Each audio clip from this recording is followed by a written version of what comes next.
بسم اللہ الرحمن الرحیم۔ السلام علیکم۔ آپ کا میزبان عامر شہزاد ایک نئی ویڈیو کے ساتھ آپ کی خدمت میں حاضر ہے۔ معزز ناظرین، آج ہم سورہ قصص کا ایک مختصر سا خلاصہ سننے کی سعادت حاصل کریں گے۔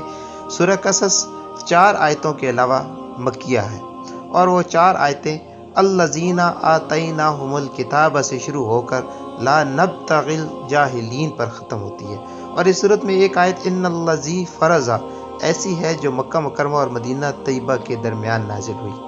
معزز ناظرین، اس صورت میں 9 رکوع اور 88 آیتیں ہیں۔ قصص کا معنی ہے واقعات اور قصے، اور چونکہ اس صورت میں مختلف قصے جیسے حضرت موسیٰ علیہ السلام کا قصہ اور قارون کا قصہ وغیرہ بیان کیے گئے ہیں، اسی مناسبت سے اس صورت کا نام سورہ قصص رکھا گیا ہے۔ معزز ناظرین، اس صورت کا مرکزی مضمون یہ ہے کہ اس میں بیان کیے گئے واقعات کے ضمن میں اسلام کے بنیادی عقائد جیسے توحید اور رسالت اور مرنے کے بعد دوبارہ زندہ کیے جانے کو ثابت کیا گیا ہے، اور اس صورت میں یہ مضامین بیان کیے گئے ہیں۔ نمبر 1، حضرت موسیٰ علیہ السلام کی ولادت سے لے کر تورات عطا کیے جانے تک کے تمام واقعات تفصیل کے ساتھ بیان کیے گئے ہیں، اور ان واقعات کی ابتدا فرعون کے ان مظالم سے کی گئی جو وہ بنی اسرائیل پر ڈھاتا رہا۔ پھر حضرت موسیٰ علیہ السلام کی ولادت اور فرعون کے گھر میں ان کی پرورش کا واقعہ بیان کیا گیا۔ پھر قطبی کو قتل کرنے، مصر سے مدین کی طرف ہجرت کرنے، حضرت شعیب علیہ السلام کی صاحبزادی سے شادی ہونے اور اس کے بعد کے چند واقعات ذکر کیے گئے۔ نمبر 2، کفار مکہ کے اس اعراض کا جواب دیا گیا کہ جیسے معجزات حضرت موسیٰ علیہ السلام نے پیش کیے تھے، ویسے حضور صلی اللہ علیہ وآلہ وسلم نے پیش کیوں نہیں کیے۔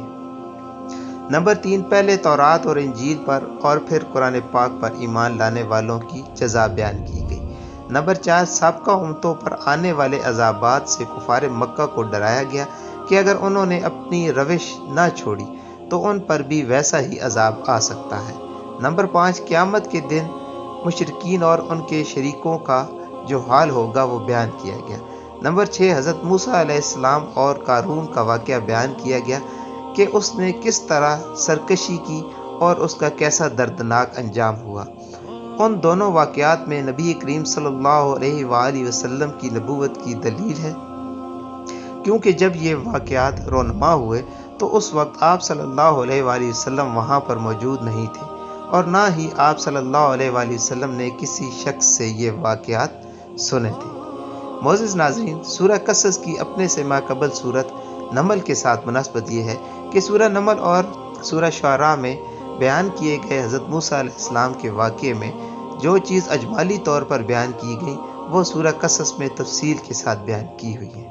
معزز ناظرین، اللہ پاک ہمیں قرآن کریم کو پڑھنے، اس کو سمجھنے اور اس پر عمل کرنے کی توفیق عطا فرمائے۔ معزز ناظرین، آج کی ویڈیو اگر آپ کو اچھی لگی ہے تو پلیز اسے لائک کریں اور دوسروں کے ساتھ شیئر کریں، اور ہمارا چینل اسلام کا نور سبسکرائب کریں۔ اپنا بہت سارا خیال رکھیں۔ اللہ حافظ۔